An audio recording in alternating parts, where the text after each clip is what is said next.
How you doing? I'm Joe Davis. Ryan Kim. I'm Curtis Manlapay. And we're here for the Sacramento State home opener in week 3 of the Sacramento State football season.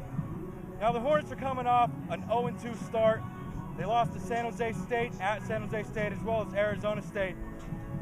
They've been outscored 79-0.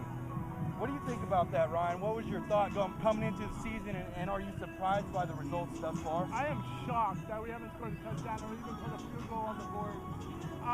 Garrett Saffron looks decent, but the running game hasn't been. Garrett Saffron has been impressive so far, except his interceptions, and the running game has just been flat. This is a big game for the Hornets to get not only put some points on the board, but get a win for this 2013 season. Now, Ryan brought up the running game. They're at about 68 yards per game. The opponent is doubling that. Ezekiel Graham broke 300 at least 3 times last season. Was it 3, maybe more? And this season he's only averaging 2.4 yards per carry.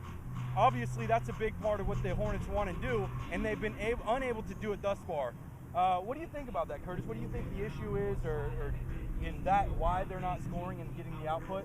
Well, I personally think that the Hornets are using too much of Garrett Saffron, both running and passing. They need to go with the running back, and he's their best player, in my opinion. Ezekiel Graham is definitely, I would say, the most explosive player. When you get him the ball, he's been able to show what he can do, but this season he's just not getting the holes, not getting the space. So obviously, like we said, the numbers are kind of showing that. And you did bring up Garrett Saffron. Garrett Saffron has 4 interceptions already. He's fumbled as well. The Hornets have 6 in the 2 games, 6 turnovers, and we all know that if you're throwing picks, fumbling the ball, you're not going to win games. What do you think about the situation with Garrett Saffron? The thing is, I mean, the 2 games that they played so far, they were in FBS schools that went to a bowl. So these defenses aren't going to be, that good, especially Arizona State. But again, he needs to stay focused, and this is a big season for him. This is his junior season. He's been here 2 times before. This needs to be his breakout season if the Hornets are going to be, contend for a playoff spot in the FCS. I agree, Ryan, and the Hornets 0 for 3 in the red zone, 0 for 3 on kicks this season. We all know the story of Edgar Castaneda last season. Comes out and he gets he earns a scholarship on a game-winning kick against a Pac-12 team. This year they have Jesse Aguilar, which we talked to media relations and some other people around the team. Obviously, the situation is not all Aguilar's fault. It's been a lot of they didn't block a guy on the edge, and the holding situation. They do have a new holder in there now, so we'll see what happens with that. And the defense, 3 sacks on the season. That's also not going to get it done. What do you think the defense and the defensive backfield has to do?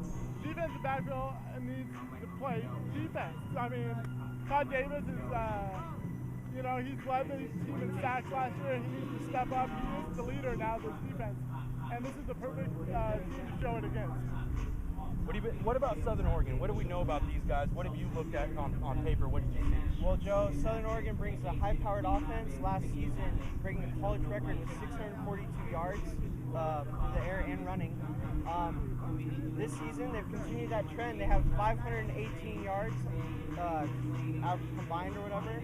And quarterback Austin Dodge has thrown for over 335 yards per game, has 4 touchdowns, and they're a very explosive offense. The numbers obviously are impressive. One thing to keep in mind, they're coming up to an FCS school. They're an NAIA school, so it is a step up for them. They're coming up to Sac State FCS. They're 0-2 in their own division or their own league. And Sac State, like you said, Ryan, they've been playing some pretty big dogs when you look at the college football landscape. Arizona State, picked to be a sleeper in the Pac-12. Kelly, obviously, he's awesome. He showed that. And but yeah, Sacramento State just needs to step up and play their game. They need to get to the quarterback, rush the quarterback, put some pressure on him, stop the run, shut it down. The defensive backfield needs to keep it tight, not let anybody get behind them. Obviously, Southern Oregon can put up points, and they can put up yards in bunches. And so the defense just needs to clamp down, The offense needs to get rolling. Better decision by Garrett Saffron, would you say? Better decision by Garrett Saffron, and this is a game that Southern Oregon, they have nothing to lose. They can come in here and knock us off, and it might change their season around from, you know, 0-2 start, give them the confidence they need to excel in the NAIA. So this is a game that the Hornets cannot take lightly. This isn't a high school team coming in there. This is a team that's proven themselves in their conference, in their division, that they can be a force to be reckoned with. I agree. Well, that's going to wrap it up here for State Hornet Sports at statehornet.com. Check us out. We're going to do a halftime. We'll do a halftime update and do a post game, and check the website also for updates on anything Hornet sports, anything within the Sac State campus, Hornet news, community, arts, as well as opinion. Check us out, statehornet.com. Thank you.